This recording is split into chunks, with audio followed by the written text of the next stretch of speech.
الحمد لله رب العالمين والعاقبة للمتقين والصلاة والسلام على رسوله الكريم أما بعد فأعوذ بالله من الشيطان الرجيم بسم الله الرحمن الرحيم يا أيها الذين آمنوا اتقوا الله صدق الله مولانا العظيم وصدق رسوله النبي الأمين المتين الكريم ونحن على ذلك لمن الشاهدين والشاكرين والحمد لله رب العالمين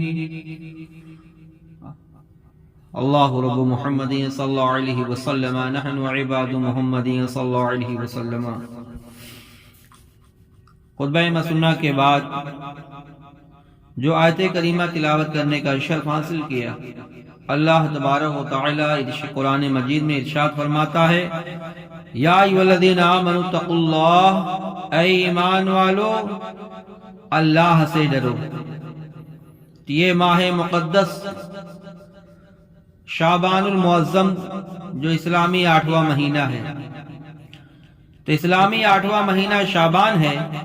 اس کی وجہ تسمیہ یہ ہے کہ شعبان سے تشعب سے ماخوذ ہے، اور تشعب کے معنی تفرق کے ہیں، چونکہ اس ماہ میں بھی خیر کثیر متفرق ہوتی ہے. نیز بندوں کو رزق اس مہینے میں متفرق اور تقسیم ہوتے ہیں. حدیث شریف میں ہے کہ شعبان کو اس لیے شعبان کہا جاتا ہے کہ اس میں روزہ دار کے لیے خیر کثیر تقسیم ہوتی ہے، یہاں تک کہ وہ جنت میں داخل ہوتا ہے. سبحان اللہ. اور شعبان المعظم میں مندرجہ ذیل مشہور واقعات ہوئے ہیں. اسی مہینہ کی 5 تاریخ کو حضرت امام حسین کی ولادت مبارک تھی. اسی شعبان کے 15ویں تاریخ کو شب برات یعنی لیلۃ المبارکہ کہتے ہیں، جس میں امت مسلمہ کے بہت افراد کی مغفرت ہوتی ہے. یہی وہ مہینہ ہے کہ 16 تاریخ کو تحویل قبلہ کا حکم ہوا، یعنی خانہ کعبہ کی طرف نہیں بلکہ بیت المقدس کی طرف مدینہ میں اللہ کے رسول نماز پڑھتے تھے، اور آپ کی خواہش یہ تھی کہ میرا قبلہ بیت کعبہ شریف ہو، تو اللہ نے آپ کی مرضی کے مطابق آپ کے قبلے کو منتخب فرما دیا. پہلے ابتدائی اسلام میں کچھ عرصہ بیت المقدس قبلہ رہا، پھر اللہ تعالی نے حضور صرافہ یوم النشور شافع یوم النشور صلی اللہ علیہ وسلم کی مرضی کے مطابق کعبہ معظمہ کو مسلمانوں کا قبلہ بنا دیا. اس وقت سے ہمیشہ تک مسلمان کعبہ شریف کی طرف منہ کر کے نماز ادا کرتے رہے. اور امام حسین رضی اللہ تعالیٰ کی ولادت بامبارک سید الانبیاء صلی اللہ تعالی وسلم کی چچی ام الفضل بنت حارث سیدنا عباس بن عبد المطلب کی جوزہ ایک دن دربار رسالت میں حاضر ہوئی اور عرض کی حضور آج میں نے ایک پریشان خواب دیکھا. رحمت للعالمین صلی اللہ علیہ وسلم نے دریافت فرمایا کیا خواب دیکھا چچی؟ تو چچی جان نے کہا کہ یا رسول اللہ، وہ بہت ہی شدید، ان کو اس خواب کے بیان کرنے کی جرت نہ ہوتی تھی. سرکار دو عالم صلی اللہ علیہ وسلم نے دریافت فرمایا تو عرض کی حضور میں نے خواب دیکھا کہ سرکار کے جسم اطہر کا ایک ٹکڑا کاٹا گیا اور میری گود میں رکھا گیا. آپ نے فرمایا تم نے نہایت ہی اچھا خواب دیکھا ہے. اے چچی جان پریشان نہ ہو، انشاءاللہ العزیز میری لخت جگر حضرت فاطمہ الزہرا رضی اللہ تعالی عنہا کے یہاں ایک بیٹا پیدا ہوگا اور وہ تمہاری گود میں رکھا جائے گا. مشکات شریف صفحہ نمبر 572 پر یہ حدیث مرقوم ہے۔ اور محبوب رب العالمین صلی اللہ تعالی علیہ وسلم کی فرمائی ہوئی تعبیر پوری ہوئی۔ سید الشہداء، شہزادہ کونین، سیدنا حضرت امام حسین رضی اللہ تعالی عنہ 5 شعبان المعظم 4 ہجری میں حضرت علی کرم اللہ تعالی وجہ الکریم کے گھر سیدہ عالم حضرت خاتون جنت فاطمہ الزہرا رضی اللہ تعالی عنہا کے شکم اطہر سے پیدا ہوئے۔ حضرت ام الفضل فرماتی ہیں کہ گود میں دیے گئے، جیسا کہ مخبر صادق اور مصدوق صلی اللہ علیہ وسلم نے فرمایا تھا کہ جس نبی کے جسم کا ایک ٹکڑا، حضرت ام الفضل فرماتی ہیں کہ ہمارے گود میں ڈالا گیا، تو اس کی تعبیر ہی نبی نے فرمایا تھا کہ ہماری بیٹی کے یہاں لڑکا پیدا ہوگا اور تمہارے گود میں رکھا جائے گا۔ تو شاہ کون و مکان سرور عالم صلی اللہ علیہ وسلم بنفس نفیس شہزادی کونین رضی اللہ تعالی عنہ کے گھر تشریف لے گئے اور اپنے نور نظر سیدہ حضرت امام حسین کے کان میں اذان دی اور منہ مبارک میں اپنا لعب مبارک ڈالا اور دعائے برکت فرمائی۔ 7ویں روز عقیقہ کیا اور حکم فرمایا کہ سر کے بال منڈوا لیے جائیں اور بالوں کی مقدار چاندی صدقہ کی جائے، یعنی بچے کے سر کے بال منڈا دینا چاہیے اور اس بال کو تول کر اس کے برابر چاندی صدقہ کر دینا چاہیے۔ نور الابصار صفحہ نمبر 138 میں امام الانبیاء صلی اللہ علیہ وسلم نے آپ کا نام حسین یعنی شبیر رکھا اور آپ کی کنیت ابو عبداللہ ہے۔ لقب صبت رسول اللہ اور ریحانۃ الرسول اور سید رشید اور طیب ذکی وفی سید مبارک ہے۔ آخر کار مسلمان انہیں سید الشہداء کے نام سے پکارتے ہیں اور قیامت تک اسی نام سے یاد کیے جائیں گے۔ اگر آپ حضرات کو سیدنا امام حسین کے جملہ مناقب اور واقعات کربلا کو مطلوب ہو تو نورانی مواعظ حصہ چہارم کا مطالعہ کریں، انشاءاللہ العزیز بہت ہی پسند آئے گی۔ اب آئیے میں آپ کو بتاتا ہوں جو ماہ مبارک مہینہ شعبان معظم کا چل رہا ہے، اس کی فضیلت کیا ہے، اس میں عمل کرنے کا ثواب کیا ہے۔ شعبان ایک ایسا بابرکت مہینہ ہے جس کی فضیلت میں کتب احادیث لبریز ہیں۔ چند احادیث مبارکہ آپ کے سامنے بیان کی جاتی ہیں کہ قال رسول اللہ صلی اللہ علیہ وسلم شعبان بین رجب و شعبان و شہر رمضان یغفل الناس عنہ یرفع فیہ اعمال العباد فاحب الا یرفع عملی الا وانا صائم۔ روایت بہقی فی شعب الایمان میں کہ رسول خدا صلی اللہ علیہ وسلم نے فرمایا شعبان، رجب اور ماہ رمضان کے درمیان لوگ اس کی مثال، ایک ایسا مہینہ ہے کہ لوگ اس کی مثال سے، اس کی شان سے غافل ہیں۔ اس میں بندوں کے اعمال اٹھائے جاتے ہیں اور مجھے یہ محبوب ہے کہ میرے اعمال، میری نیکیاں، میرے کام اس حال میں اٹھیں کہ میں روزے دار رہوں جب نبی کی اللہ کی بارگاہ میں پہنچے میرے اعمال۔ اور فرماتے ہیں قال رسول اللہ صلی اللہ علیہ وسلم شعبان شہری و رمضان شہر اللہ۔ شعبان میرا مہینہ ہے، رمضان اللہ کا مہینہ ہے۔ وعن عائشہ رضی اللہ تعالی عنہا کان احب الشہور الی النبی صلی اللہ علیہ وسلم شعبان۔ نجھت المجالس جلد نمبر 1 صفحہ نمبر 131 میں ام المومنین سیدہ عائشہ رضی اللہ تعالی عنہا فرماتی ہیں کہ میرے آقا صلی اللہ علیہ وسلم کو تمام مہینوں سے زیادہ پیارا مہینہ شعبان تھا۔ سیدی و سندی حضرت شیخ عبد القادر حسنی حسینی جیلانی فرماتے ہیں کہ شعبان میں 5 حرف ہے، شین، عین، با، الف، نون۔ تو پس شین عبارت ہے شرف سے، عین عبارت ہے علو سے، با عبارت ہے بھلائی سے، بر سے، اور الف عبارت ہے الفت و محبت سے، نون عبارت ہے نور سے۔ لہذا اللہ تعالیٰ نے ماہ شعبان میں اپنے نیک بندوں کو یہ 5 چیزیں عطا فرمایا۔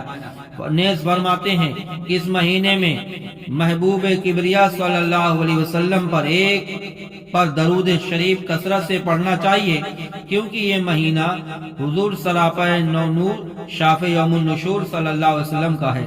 اس لیے اس مہینے کے وسیلے سے بارگاہ الہی میں قرب حاصل کیا جا سکتا ہے۔ غنیت الطالبین جلد نمبر 1 صفحہ نمبر 188 میں۔ تو پہلی شعبان کے جو نفلی روزے اور نفلی نماز، آقا صلی اللہ تعالی علیہ وسلم نے فرمایا جو پہلی تاریخ شعبان کی رات 12 رکعت نماز نفل پڑھے، ہر رکعت میں الحمد شریف کے بعد قل هو اللہ احد 5 مرتبہ پڑھے، تو اللہ تبارک و تعالی اس کو 12,000 شہیدوں کا ثواب عطا فرماتا ہے، اور 12 سال کی عبادت کا ثواب اس کے لیے لکھ دیا جاتا ہے۔ گناہوں سے ایسا پاک ہو جاتا ہے گویا ابھی وہ اپنی ماں کے پیٹ سے پیدا ہوا ہے۔ اسی 80 دن تک اس کے گناہ نہیں لکھے جاتے۔ نیز آپ نے فرمایا کہ جو آدمی شعبان کی پہلی جمعرات اور آخری جمعرات کو روزہ رکھے گا، اللہ تعالی کے ذمہ کرم پر ہے کہ اس کو جنت میں داخل کرے۔ شب برات کی فضیلت ماہ شعبان کا تمام مہینہ برکتوں اور سعادتوں کا مجموعہ ہے، خصوصاً اس کی 15ویں رات جس کو شب برات لیلۃ المبارکہ کہتے ہیں، باقی شعبان کی راتوں بلکہ تمام سال کی اکثر راتوں سے افضل ہے۔ خود خالق دو جہان اس رات کی تعریف اپنے قرآن مجید میں اس طرح بیان فرماتے ہیں کہ بسم اللہ الرحمن الرحیم حامیم والکتاب المبین انا انزلناه فی لیلۃ مبارکۃ انا كنا منذرین فیہا يفرق كل امر حکیم امرا من عندنا انا كنا مرسلین۔ ترجمہ: قسم ہے اس ذات کی، اس روشن کتاب کی کہ ہم نے اسے برکت والی رات میں اتارے ہیں، بے شک ہم ڈر سنانے والے ہیں۔ اس میں بانٹ دیا جاتا ہے ہر حکمت والا کام ہمارے پاس کے حکم سے، بے شک ہم بھیجنے والے ہیں تمہاری رب کی طرف سے رحمت، بے شک وہی سنتا جانتا ہے۔ خلاصہ مطلب یہ ہے کہ لیلۃ المبارکہ سے مراد شب برات ہے۔ یہی تفسیر مفسرین کا مذہب ہے کہ اس کی مبارک رات میں ہر شخص کا رزق لکھ دیا جاتا ہے کہ اس سال میں اس قدر اس کو ملے گا اور اتنا استعمال کر لے گا۔ اسی طرح اجل بھی لکھ دی جاتی ہے کہ فلاں شخص اتنی مدت تک زندہ رہے گا، فلاں وقت میں مرے گا۔ اس طرح جو کام آئندہ سال ہونے والا ہوتا ہے سب کچھ لکھ دیا جاتا ہے۔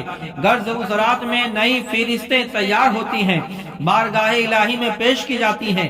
حدیث شریف میں ہے کہ شعبان کی 15ویں رات میں اللہ تبارک و تعالی دنیا پر نزول اجلال فرماتا ہے، یعنی اس کی رحمت نازل ہوتی ہے اور کار کنان غیبی اللہ تعالیٰ کے سامنے سال بھر کے اعمال نامے پیش کرتے ہیں۔ اس کے بعد احکم الحاکمین اپنی شفقت سے بندوں کو پیارے خطاب سے فرماتا ہے کہ خبردار رہے، کوئی مغفرت مانگنے والا ہے کہ میں اس کے گناہوں کو بخش دوں، خبردار ہے کہ رزق مانگنے والا ہو میں اس کو رزق دوں، خبردار ہے کہ کوئی گناہوں سے معافی مانگنے والا ہو میں اسے گناہوں کو بخش دوں، خبردار ہے کوئی کسی مصیبت میں گرفتار ہے کہ اس کو میں معافی عطا کر دوں، خبردار ہے کوئی مانگنے والا کہ ایسا یہاں تک کہ فجر طلوع ہو جاتی ہے، فجر کا وقت آ جاتا ہے۔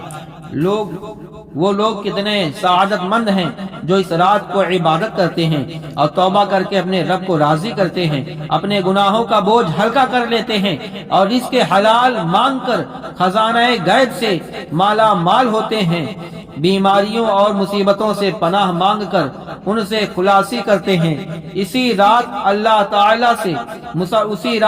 تبارک و تعالیٰ سے مسلمانوں کے لیے عام معافی کا اعلان ہوتا ہے اور شب کی مغفرت ہو جاتی ہے سوائے چند لوگوں کے۔ حضرت ابو موسیٰ اشعری سے مروی ہے کہ رحمت للعالمین صلی اللہ علیہ وسلم نے فرمایا، بے شک اللہ تبارک و تعالیٰ شعبان کی 15ویں رات میں رحمت کی تجلی فرماتا ہے، پس تمام مخلوقی سوائے مشرک اور کینہ پرور اور بے حس فرماتا ہے، بخشش فرماتا ہے۔ بعض روایتوں میں آتا ہے کہ مشرک، جادوگر، کاہن، زنا پر اصرار کرنے والا، ہمیشہ شراب پینے والا، ان کی بخشش نہیں ہوتی۔ اس سے معلوم ہوا کہ جو مسلمان کسی دوسرے مسلمان سے غیر شرعی طور پر کینہ اور عداوت رکھتا ہے اس کی مغفرت نہیں ہوتی۔ اسی لیے اب پہلے کے زمانے میں لوگ شب برات سے پہلے ہی ایک دوسرے سے معافی مانگتے تھے اور ان کو راضی کرتے تھے تاکہ اس رات کی رحمت اور مغفرت سے بہرہ ہو سکیں۔ ام المومنین حضرت عائشہ فرماتی ہیں، ایک رات محبوب کبریا صلی اللہ تعالی علیہ وسلم میرے پاس اچانک تشریف لائے، یعنی میرے آقا صلی اللہ تعالی وسلم۔ ہماری عائشہ فرماتی ہیں کہ میرے پاس آئے حضور اور اچانک رات میں چلے گئے۔ جب مجھے علم ہوا تو میں آپ کی تلاش میں نکلی، اچانک میں نے آپ کو جنت البقیع میں موجود پایا، یعنی بغل ہی میں قبرستان تھی، جنت البقیع میں موجود پایا۔ اس وقت آپ کا سر مبارک آسمان کی طرف تھا۔ جب آپ نے مجھے دیکھا تو فرمایا، اے عائشہ، کیا تجھے یہ خوف ہو گیا تھا کہ خدا اور اس کا رسول تجھ پر ظلم کرے، یعنی کسی اور بیوی کے پاس چلا جائے؟ تو میں نے عرض کیا کہ میں نے یہ خیال کیا تھا کہ شاید آپ کسی اپنی دوسری بیوی کے پاس تشریف لے گئے ہیں۔ آپ نے فرمایا، اللہ تعالی 15ویں شعبان کی رات میں لوگوں کی توبہ قبول کرتا ہے اور اس رات میں اس قدر لوگوں کے گناہوں کو معاف فرماتا ہے کہ ان کی تعداد بنی کلب کی قبیلہ کی بکریوں سے زیادہ ہوتی ہے۔ شب برات عبادت کی رات ہے۔ یہ مبارک رات درود پاک پڑھنے، اللہم صلی علی سیدنا مولانا محمد وبارک وسلم، صلاۃ و سلام علیک یا رسول اللہ صلی اللہ تعالی علیہ وسلم۔ یہ مبارک رات صرف عبادت کی رات ہے، اس میں ہمہ تن قرآن خوانی، نوافل میں مشغول رہنا چاہیے، جتنی ہمت ہو سکے بڑھ چڑھ کر عبادت کرنی چاہیے۔ سیدنا حضرت علی مرتضی شیر خدا فرماتے ہیں کہ رحمت عالم صلی اللہ علیہ وسلم نے فرمایا، اذا کانت لیلۃ النصف من شعبان قوموا لیلہا وصوموا یومہا، مشکات شریف۔ جب شعبان کی 15ویں رات ہو تو اس رات میں قیام کرو، یعنی نماز پڑھو، اور اس کے دن میں روزہ رکھو۔ تو شب برات کے نفل، اس رات میں نوافل پڑھنے کے متعلق مختلف روایتیں ہیں۔ ایک روایت یہ ہے کہ اس رات میں 100 رکعت نفل پڑھے، ہر رکعت میں الحمد شریف کے بعد 10 بار قل هو اللہ احد پڑھے۔ اس نماز کو صلاۃ الخیر کہتے ہیں۔ جو شخص یہ نماز پڑھے گا اللہ کریم اس کی طرف 70 دفعہ نگاہ کرم فرمائے گا اور ہر نگاہ میں اس کے 70 حاجتیں پوری فرمائے گا۔ ادنا حاجت یہ ہے کہ اس کی بخشش کر دی جائے گی۔ سبحان اللہ۔ ایک روایت میں یہ ہے کہ حضور اقدس صلی اللہ علیہ وسلم نے فرمایا، جو میرا نیاز مند، میرا چاہنے والا امتی شب برات میں 10 رکعت نماز نفل اس طرح پڑھے کہ ہر رکعت میں الحمد کے بعد قل هو اللہ احد 11 بار پڑھے تو اس کے گناہ معاف ہوں گے، اس کے عمر میں برکت ہوگی۔ نجہت المجالس جلد 1 صفحہ نمبر 192 پہ۔ روض الافکار میں سیدنا حضرت عیسیٰ علیہ السلام ایک پہاڑ پر تشریف لے گئے، وہاں ایک سفید رنگ کا پتھر ملاحظہ فرمایا، آپ کو وہ پتھر بڑا پسند لگا۔ اتنے میں اللہ تعالیٰ نے وحی نازل فرمائی، اے عیسیٰ علیہ السلام، کیا میں تجھ کو اس سے زیادہ عجیب چیز نہ دکھاؤں؟ آپ نے عرض کیا، بے شک۔ اتنے میں وہ پتھر پھٹ گیا اور اس کے اندر ایک بزرگ نظر آئے جن کے ہاتھ میں ایک سبز رنگ کا عصا تھا، اور وہاں انگور کا ایک درخت بھی تھا جس کا میوہ وہ بزرگ کھاتے تھے۔ آپ نے اس بزرگ سے دریافت فرمایا کہ تمہیں یہاں عبادت کرتے ہوئے کتنی مدت گزر گئی، کتنے سال گزر گئے؟ اس نے کہا، میں یہاں عرصہ 400 سال سے عبادت کر رہا ہوں۔ تو حضرت عیسیٰ علیہ السلام نے بارگاہ الہی میں عرض کیا، الہی میرا خیال ہے کہ تو نے اس شخص سے افضل مخلوق پیدا نہیں کی ہے۔ تو بارگاہ خداوندی سے جواب آیا، اے عیسیٰ، میرے محبوب محمد صلی اللہ علیہ وسلم کی امت کا جو فرد شعبان المعظم کے 15ویں رات کو صرف 2 رکعت نماز نفل پڑھے گا، اس نماز کا ثواب اس شخص کے 400 سالہ عبادت سے زیادہ ہوگا۔ اللہ تعالیٰ کا ارشاد سن کر حضرت عیسیٰ علیہ السلام نے کہا، کاش میں بھی حضرت احمد مصطفیٰ محمد مصطفیٰ صلی اللہ تعالی علیہ وسلم کی امت میں ہوتا۔ اور کسی شخص نے سیدنا حضرت مالک بن دینار رحمت اللہ تعالی علیہ سے توبہ کا سبب دریافت کیا تو انہوں نے کہا، شراب پینے کا عادی تھا، میری چھوٹی سی بچی تھی جو میرے سامنے ہی شراب کی بوتلوں کو انڈیل دیتی تھی۔ جب وہ 2 سال کی ہوئی تو وفات پا گئی، ختم ہو گئی، جس کی وجہ سے میرے دل پر بڑا صدمہ ہوا۔ جب شعبان کی 15ویں رات آئی، میں نے خواب میں دیکھا قیامت قائم ہو گئی ہے اور ایک بڑا اژدہا، ایک بڑا سانپ اپنا منہ کھولے ہوئے میرے پیچھے لگ گیا ہے، مجھے دوڑایا ہوا ہے، میں بھاگ رہا ہوں۔ میں بھاگنا شروع کر دیا، مجھے ایک نیک بزرگ نظر آئے، میں نے ان سے کہا، مجھے اس سانپ سے بچاؤ، خدا تمہیں بچائے۔ تو اس نے رو کر کہا، میں ضعیف کمزور ہوں، تمہیں نہیں بچا سکتا، لیکن آگے جاؤ، شاید اللہ تعالیٰ تیری نجات کا کوئی ذریعہ بنا دے۔ میں بھاگا، ایک آگ کے پاس گیا تو آواز آئی، واپس جاؤ۔ میں پیچھے واپس ہوا مگر سانپ میرے پیچھے لگا ہوا تھا۔ میں پھر اس بزرگ کے پاس سے گزرا اور اس سے پناہ مانگی۔ اس نے کہا، میں کمزور ہوں، تیری مدد نہیں کر سکتا، البتہ اس پہاڑ کی طرف چلا جا، اس میں مسلمانوں کی امانتیں ہیں، اگر تیری بھی کوئی امانت ہوئی تو وہ تیری مدد کریں گے۔